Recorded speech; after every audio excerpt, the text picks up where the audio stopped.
Muchos pensamos que el nombre de aquel militar y político venezolano, fundador de las repúblicas de la Gran Colombia y Bolivia, es solamente Simón Bolívar. Sin embargo, su nombre es realmente extenso.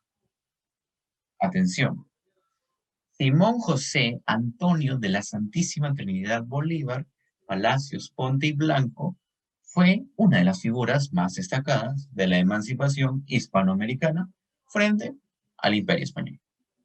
Contribuyó a inspirar y concretar de manera decisiva la independencia de Bolivia, Colombia, Ecuador, Panamá, Perú y Venezuela. Lo desconocido siempre ocasiona más intriga que lo conocido. Y qué mejor que el mismísimo Simón Bolívar nos relate sus datos biográficos.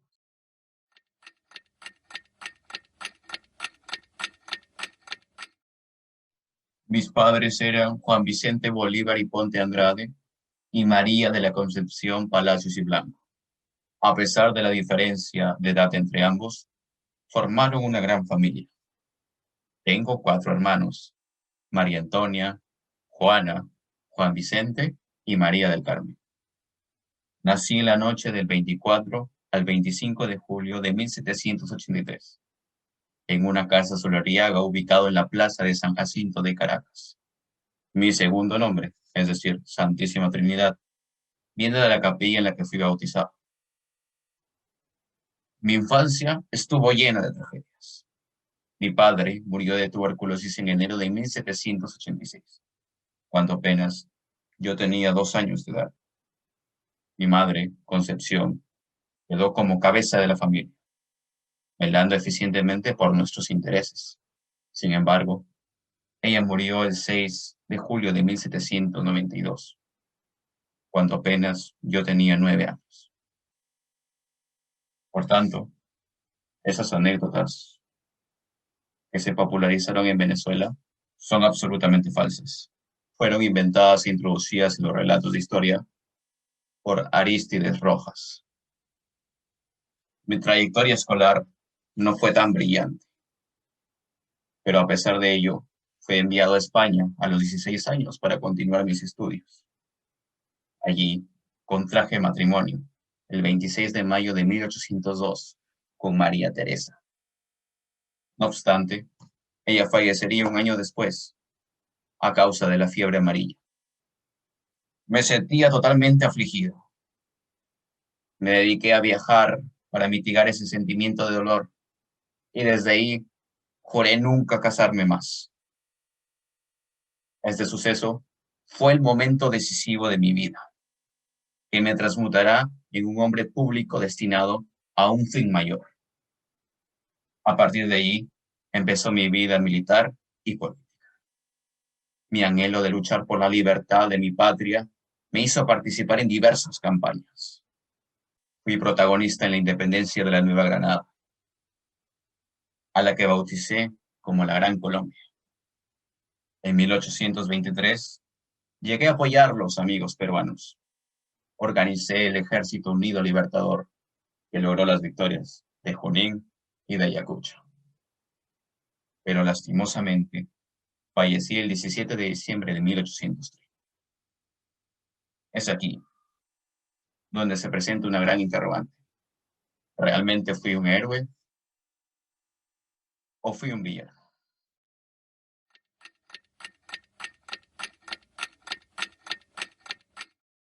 La independencia de Venezuela fue un proceso político que se desarrolló entre los años 1810 y 1813, a través del cual la Capitanía General de Venezuela logró emanciparse de la corona española. Este proceso de independencia se desarrolló en el año 1810, con las primeras conspiraciones encabezadas por los comerciantes y los terratenientes criollos, con el fin de acabar el monopolio comercial y el abuso funcionales de los coloniales. Este proceso estuvo dirigido por dos etapas. La Primera República, que se inició en el año 1810 hasta el año 1812. Este se inició en un 19 de abril de 1810, donde se realizó en Cabildo de Caracas, donde se proclamó la renuncia del gobernador y capitán general español Vicente Empar. Esta república fue liderada por Francisco de Miranda, donde el cual fue influenciado por las ideas de la Ilustración. Pero este nuevo gobierno no tuvo una corta vida, ya que un 25 de julio de 1812, un ejército realista se encaminó a batallar contra los patriotas y obtuvo el poder.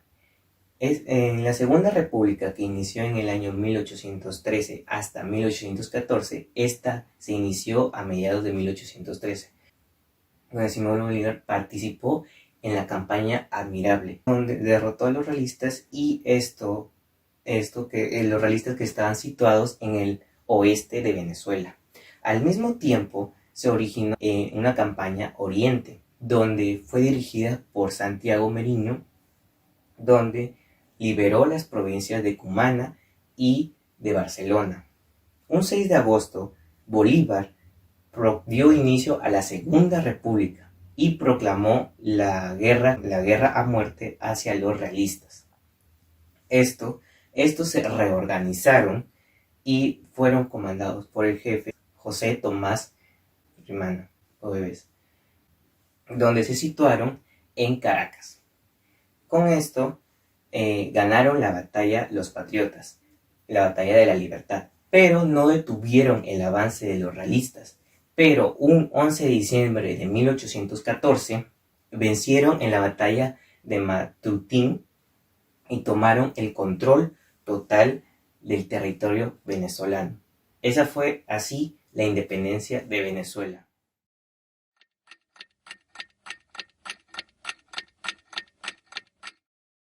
Después del fracaso de la Segunda República de Venezuela y su corta permanencia en Nueva Granada como comandante militar, Bolívar se vio obligado a reflexionar sobre la causa de los fracasos previos, la situación internacional y la forma para lograr la independencia de una forma segura.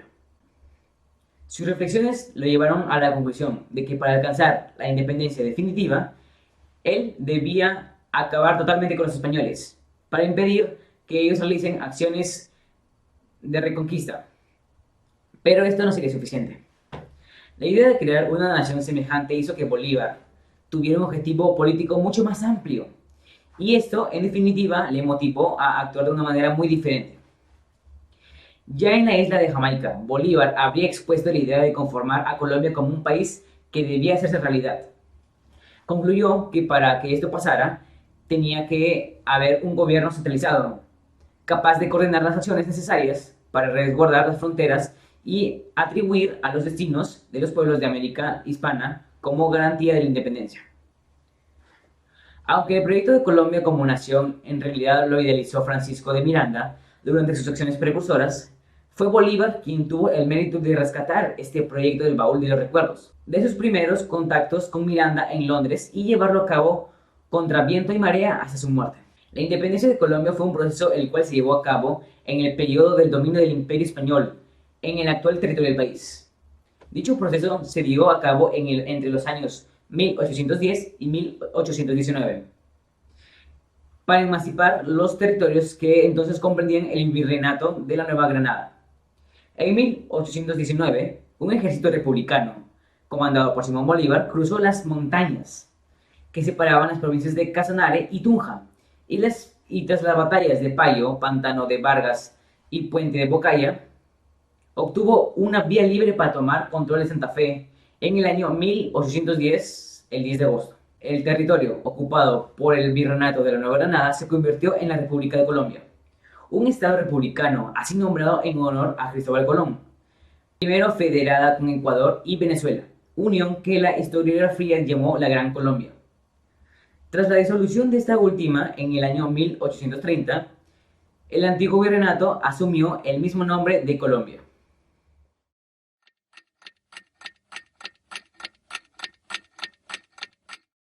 Como todos sabemos, Libertador Simón Bolívar fue quien liberó a nuestra capital del Perú, Lima, de las fuerzas realistas que acechaban a nuestro país sudamericano. Para empezar, como bien sabemos, Bolívar desembarcó en el puerto del Callao el 1 de septiembre de 1823 en el bergantín Chimborazo, luego de que una comitiva enviada por el Congreso de la República del Perú, encabezada por José Faustino Sánchez Carreón, le enviara una invitación mientras estaba en Guayaquil, provincia cuya anexión a la Gran Colombia dispuso en julio de 1822. La primera acción de Bolívar fue eliminar las fuerzas de José de la Riva Agüero, quien fue presidente del Perú antes que Torre Tagle, y se oponía a la llegada de Bolívar en Trujillo.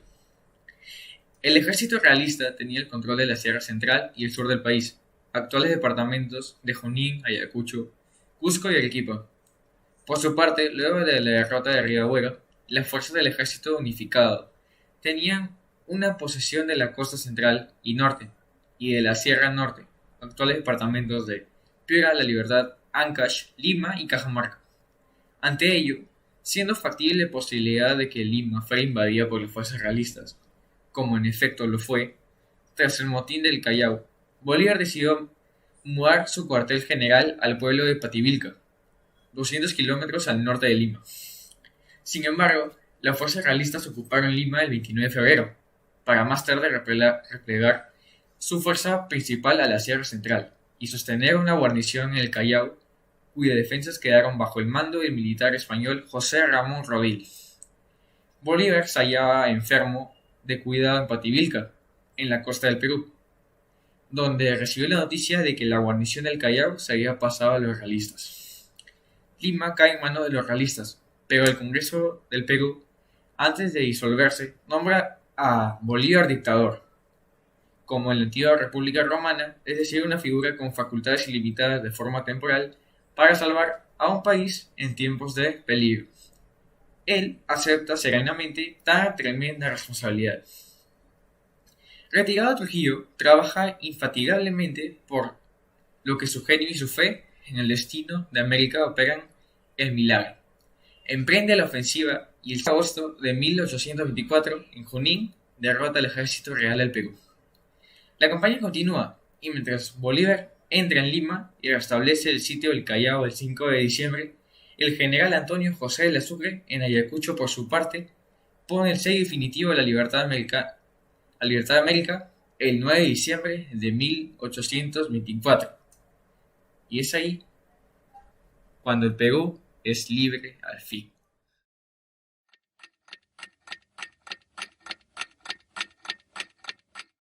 En resumen, es inapropiado ocultar todo lo que Simón Bolívar contribuyó en la lucha de nuestra independencia. Sin embargo, como toda persona, cometió errores. Eso no le quita el gran referente que ha sido y será para las próximas generaciones. A pesar de no terminar de la forma correcta su vínculo con el Perú, nos ha presentado valores y rasgos que podemos adquirir de él. Es bien sabido que nosotros debemos imitar los buenos ejemplos, mas no lo malo de una persona. Efectivamente, Simón Bolívar fue héroe causa de su honor y garra mostrada en las batallas, pero él no se encuentra más aquí. Depende de nosotros cambiar nuestra realidad 200 años cumplidos y además de celebrar debemos reflexionar. Aprendamos de la entrega, compromiso, responsabilidad de Bolívar y juntos construyamos un Perú mejor, un Perú que realmente sea lo que alguna vez todos hemos anhelado. Si no lo hacemos hoy, nunca se hará y así seguiremos durante todo el tiempo y cuando nos demos cuenta ya será demasiado tarde. De ti depende.